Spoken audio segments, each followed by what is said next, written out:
There comes a moment in every man's life when the pursuit of pleasure begins to taste like ash, when the body still craves, but the soul grows weary, when what once felt intoxicating now feels repetitive, empty, predictable, hollow. Schopenhauer understood this long before modern psychology. He saw lust not as pleasure, but as compulsion, the most cunning illusion nature ever created.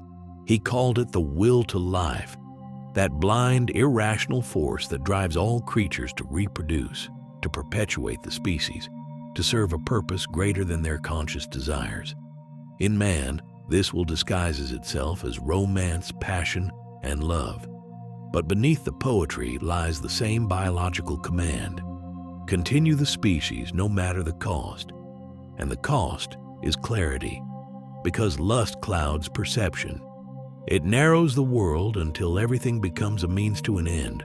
Every conversation, every gesture, every thought bending toward one objective, gratification. Schopenhauer wrote that the sexual impulse is the strongest and most deceitful of all. It convinces men that they're chasing beauty, connection, or meaning, but they're really chasing survival. They are prisoners of the species. You can see this everywhere. Men exhausting their energy, time, and willpower in pursuit of fleeting moments of pleasure. Men destroying careers, families, and futures because the fire overpowered reason. Men mistaking conquest for confidence, indulgence for freedom, lust for love. But the truth is simple. What you chase owns you.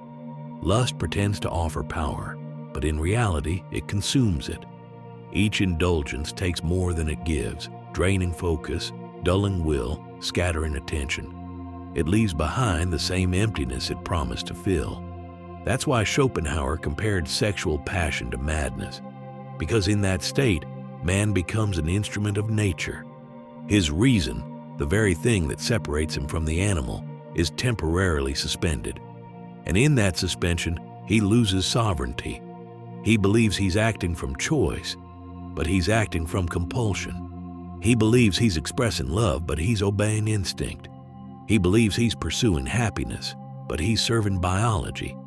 This is the tragedy of lust. It disguises servitude as freedom. But here's the paradox. Only by seeing through the illusion can you begin to master it. The man who continues to worship desire remains its slave. The man who observes desire without obeying it begins to reclaim his mind. Schopenhauer didn't preach celibacy out of moralism. He saw it as clarity. Because to rise above lust is not to reject life, it's to stop being deceived by it. He wrote, "Sexual desire is the concentration of all will. To overcome it is to overcome the world." That is the beginning of wisdom. Because when lust dies, or rather, when its illusion dies, you begin to see how much of your suffering came from chasing what could never satisfy you. You start to recognize that every indulgence ends the same way, with the same emptiness, the same quiet shame, the same sense that something sacred has been spent. And in that recognition, a seed of peace begins to grow. Not the cold peace of repression, but the luminous calm of understanding. When you stop being driven by the body's command, you rediscover your own. When you stop serving nature's will, you begin to live by your own.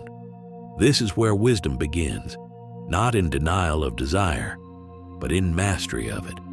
Because lust is the fire that consumes itself, and only when it finally burns out can the light of consciousness shine through the smoke. Schopenhauer called sexual desire the trick of nature. He meant that what we experience as passion, as love, as the most personal and sacred emotion, is in truth the most impersonal force in existence. The will of the species using us for its own survival. To nature, you are not an individual, you are a vehicle. Your feelings, your fantasies, your heartbreaks, they are all strategies of biology to ensure that life continues. The moment you see someone and feel that electric pull, that magnetism you can't explain, it's not magic, it's manipulation. Nature whispers, this one will produce strong offspring, and you in your blindness call it destiny. This is why love feels so powerful and irrational, because it isn't rational. It's instinct wearing the mask of romance. It bypasses reason, overwhelms restraint, and compels obedience. Schopenhauer saw this with brutal clarity. He wrote that love is a serious will to live under the illusion of beauty. The intensity of infatuation is the intensity of nature's hypnosis. And once the biological goal is reached, once desire fulfills its reproductive function, the illusion dissolves and reality returns. What we call falling out of love is simply waking up, and what we call heartbreak is the withdrawal of nature's drug. That's why lust feels like both heaven and hell. It lifts you to ecstasy, then drops you into emptiness, because its purpose was never your happiness, it was reproduction. Schopenhauer saw this as one of the great cosmic jokes, that nature drives man with irresistible desire toward what will enslave him. The very force that gives life meaning also ensures his suffering. And the more intelligent the man, the deeper the suffering. Because he sees through the trick, but he's still subject to it. He feels the pull, but he knows the lie. He can resist, but never entirely escape. At least not until wisdom overtakes will. This is why Schopenhauer viewed sexual abstinence not as repression, but as revolt, a rebellion against the tyranny of nature. When you abstain, even for a time, you see how much of your life energy was spent obeying a program you didn't write. You see how much of your mind's brilliance, your focus, your creativity was scattered by the endless pursuit of stimulation. You see that what you thought was vitality was addiction. And the moment you recognize that, your perception changes. You begin to notice how the world around you is structured to keep you enslaved to the will, advertising, entertainment, social media, all designed to keep desire alive, to make sure you never stop chasing. Because a man chasing pleasure will never chase truth. That's the real deception. Lust is not just biological, it's systemic. A society that keeps men distracted by sex will never fear their intellect. Because the man who cannot govern his instincts can never govern his world. Schopenhauer called this the tragedy of genius. That the same energy capable of creating philosophy, art, and greatness is constantly being stolen by lust. The fire of the intellect burns brightest when freed from the smoke of passion. But the modern man has forgotten this. He mistakes constant stimulation for aliveness when it's really depletion. He believes pleasure is freedom when it's really obedience. To awaken from this deception is not to become a monk. It's to see clearly. It's to reclaim sovereignty over the one domain nature has always ruled, your will. You stop reacting to beauty as command. You stop confusing attraction for meaning. You stop mistaking instinct for love. And for the first time, you see women not as the fulfillment of your nature, but as mirrors of it. You understand that desire is not divine, it's mechanical. And that realization, though it feels cold at first, becomes liberating. Because once you see the machinery, it can no longer control you. You can still enjoy the world, but you no longer kneel before it. You can still feel desire, but you no longer obey it. You become conscious where nature wanted you blind. And in that awareness, you begin to transcend the oldest illusion of all, that your purpose is to serve the species. For Schopenhauer, this was the first act of enlightenment, to look nature in the eye and say, no. When a man begins to see through lust, truly see through it, something inside him begins to crumble. The old fire that once drove him starts to flicker. The thrill of pursuit no longer satisfies. The hunger that once defined his identity begins to die. To most men, this death feels terrifying, because for so long, lust was the pulse of life itself. It gave direction, urgency, excitement. It made the world vivid, and without it, existence can feel empty. But Schopenhauer would say that emptiness is not death, it's awakening. He believed that what we call passion is really the will in disguise, the endless, blind striving of existence using you as its instrument. And the moment you see the will for what it is, the spell begins to break. At first, you resist it. You try to reignite the old feeling through indulgence, distraction, stimulation. But it doesn't work anymore. The illusion is gone. The world's seductions no longer hold their former power. This is the collapse of craving. It's the moment when you realize that nothing external can truly satisfy the hunger within you. Because that hunger was never for pleasure, it was for peace. You begin to understand that what you were really chasing through lust wasn't the body, it was relief, a temporary silence of the restless will. But every time you obeyed the craving, you only strengthened it. You fed the fire that burned you. Schopenhauer saw this cycle as the essence of suffering. The will promises satisfaction, but delivers only more wanting. And the more you indulge, the emptier you feel. To escape that cycle is to step outside the law of nature itself. Because when you stop feeding the will, you starve the illusion. You begin to observe desire instead of being possessed by it. You watch the urge arise, peak, and dissolve.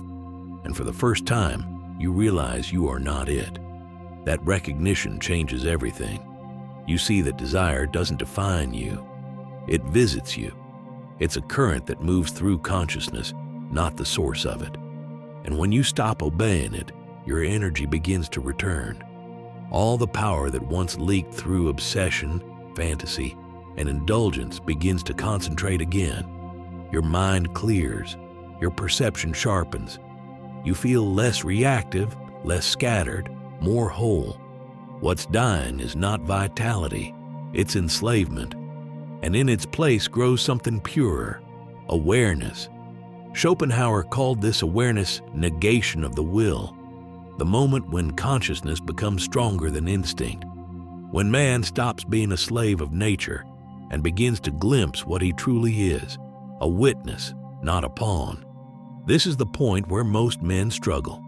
They confuse the fading of lust with weakness, not realizing it's the opposite. They think something is wrong because they no longer crave what once ruled them. But that quiet is not decay, it's dominion. The man who transcends lust doesn't become lifeless, he becomes lucid. His energy stops rushing toward others and starts returning to him. His thoughts become deliberate, his gaze becomes still. His emotions stop rising and falling with every passing temptation.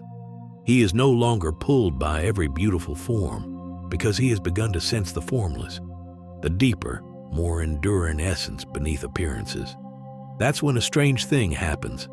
Women start to notice him more, but not because he's chasing.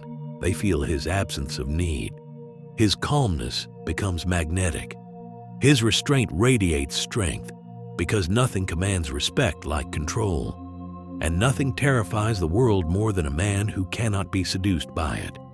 That's why Schopenhauer saw chastity not as repression, but as the highest form of mastery. To master lust is to master the will. To master the will is to master life.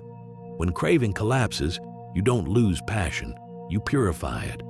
It transforms from animal instinct into creative power, from chaos into clarity. The same energy that once sought pleasure now seeks truth. The same hunger that once pursued women now pursues wisdom. This is the true transformation of man, from a servant of desire to a steward of consciousness. Lust dies, and in its place, vision is born. You begin to see reality without distortion, without the bias of craving or the blindness of fantasy. And what you find there isn't emptiness, but peace. Because when the will finally grows quiet, the world becomes beautiful again, not as an object to possess, but as something to understand. And that understanding, that still, wordless knowing, is the beginning of wisdom. When lust finally loses its hold, what remains is silence. At first, that silence feels like loss, but soon, it begins to reveal something deeper, clarity. Schopenhauer believed that lust blinds us not only to truth, but to ourselves. The man consumed by desire sees everything through the distortion of wanting. His thoughts orbit his cravings. His energy scatters across fantasies and impulses. But when the fire of lust dies, the smoke begins to clear, and what's left is vision, the ability to see life not as you wish it to be, but as it is. That's when wisdom begins, because the death of craving is not the death of passion, it's the transformation of it. The energy that once chased pleasure now fuels perception. The same drive that once sought escape now seeks understanding. This is what Schopenhauer meant when he said that the denial of the will is the way to deliverance. When the will quiets, consciousness awakens. You begin to experience the world not as a battlefield of desire, but as a mirror of awareness. You stop reacting, start observing. You stop reaching outward, start turning inward. That inward turn changes everything. You begin to notice the subtleties, the calm between moments, the simplicity of ordinary things. Beauty no longer provokes lust, it evokes reverence. Women no longer appear as objects to conquer, but as expressions of the same will you've outgrown. You see their beauty, but you're no longer deceived by it. You can admire without wanting, appreciate without consuming, love without attachment. That's real maturity, not the suppression of desire, but the transcendence of it. Because now, instead of being driven by instinct, you are guided by awareness. Instead of being pulled by emotion, you are anchored in reason. Instead of seeking escape in pleasure, you find satisfaction in understanding. The man who reaches this stage radiates a rare kind of calm. His gaze becomes steady. His energy feels grounded. His words carry weight. He no longer needs intensity to feel alive. He is alive by virtue of being. And this presence, this quiet composure, is what Schopenhauer saw as the seed of enlightenment. When you stop chasing, life stops running. When you stop grasping, meaning begins to emerge on its own. The world becomes luminous not because it has changed, but because you finally see it clearly. The philosopher's mind replaces the animal's hunger. And that shift doesn't make you less human, it makes you more conscious. You begin to realize that the constant pursuit of stimulation was never freedom. It was dependence. True freedom begins when nothing can seduce you, not because you are numb, but because you have seen through every promise of pleasure and found peace instead. That's when your energy becomes sacred again. The force that once drove you into endless cycles of craving now becomes a source of creation. You read more deeply, think more clearly, move more deliberately. Your attention, once scattered by instinct, becomes a blade, sharp, focused, invincible. This is why the man who conquers lust often becomes magnetic. His calm feels powerful because it's no longer fractured. His presence feels rare because it's undivided. Women sense it too, not as charm, but as mystery. Because the man who cannot be controlled by desire stands outside the economy of seduction. He is self-contained, and that self-containment reads as power. But this is not the power of dominance. It's the power of sovereignty. The man who no longer obeys the will no longer fears loss. The man who no longer fears loss no longer compromises. The man who no longer compromises finally lives according to truth. And that truth brings serenity, the kind Schopenhauer called the quieting of the will. You begin to see the beauty of existence not in its pleasures, but in its patterns. You begin to sense the unity behind all opposites, the dance of life and death, desire and renunciation, chaos and stillness. You no longer cling to experiences, you witness them. You no longer demand meaning, you perceive it. That is the birth of clarity, the transformation of lust into wisdom, of passion into perception, of craving into calm. It's not abstinence for the sake of morality, it's liberation for the sake of consciousness. When lust dies, you don't lose anything real, you only lose illusion. And in its absence, truth begins to breathe. When desire finally quiets, a strange and profound peace begins to rise from within. It is not excitement. It is not pleasure. It is something higher, something deeper, an awareness untouched by wanting. Schopenhauer called this state the negation of the will to live. Not the end of existence, but the end of servitude. The point where consciousness no longer dances to the tune of instinct. It's here that wisdom truly begins. Because for the first time, you see life without distortion. You no longer view people as potential sources of pleasure or pain, gain or loss. You see them as reflections of the same struggle you've overcome. And with that seeing comes compassion, not bitterness. You stop dividing the world into what you desire and what you despise. Everything simply is. The man who has transcended lust does not become cold, he becomes clear.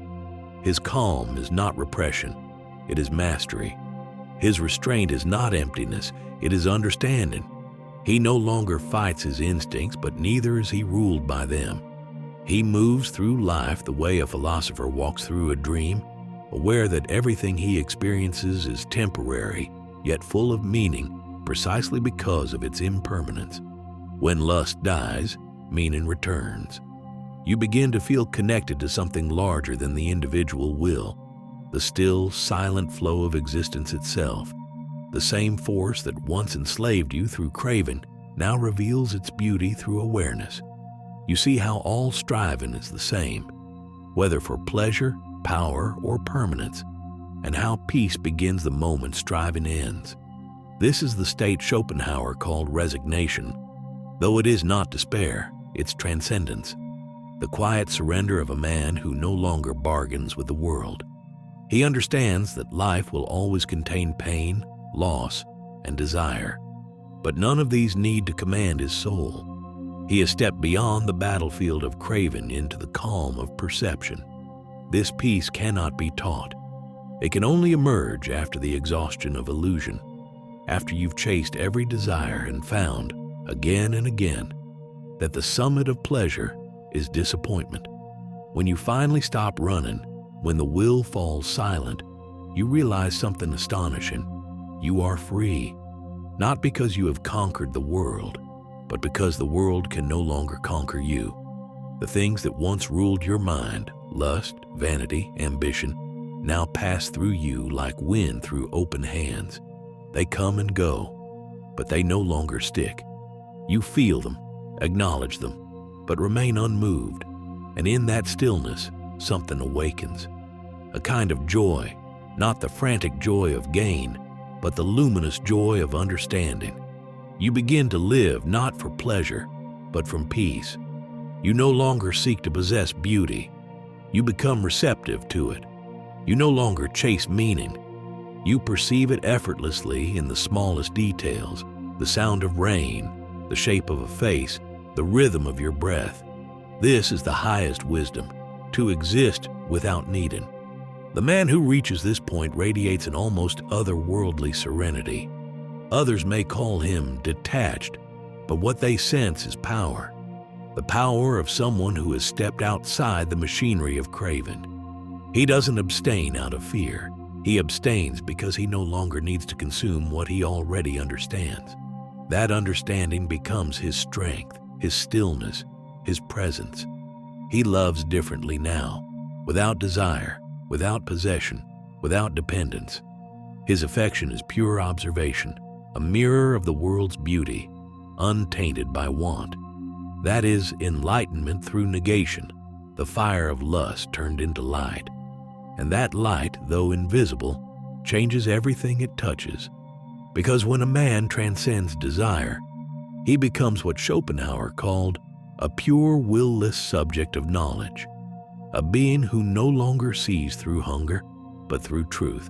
He no longer fears life because he no longer clings to it. He no longer fears death because he has already died to illusion. He has stepped beyond the fever of wanting into the cool silence of awareness. And from that silence, all wisdom flows. So if you felt the fading of lust and mistaken it for loss, don't. It's not decay, it's evolution. You're not growing colder, you're growing clearer. Because when lust dies, wisdom begins. If this truth resonates with you, comment, "I choose clarity over craving," and share this with a man who still mistakes indulgence for freedom. He deserves to know there's peace beyond desire. The journey continues in our next video. How desire destroys focus, the hidden energy trap. Stay aware, stay free, stay still.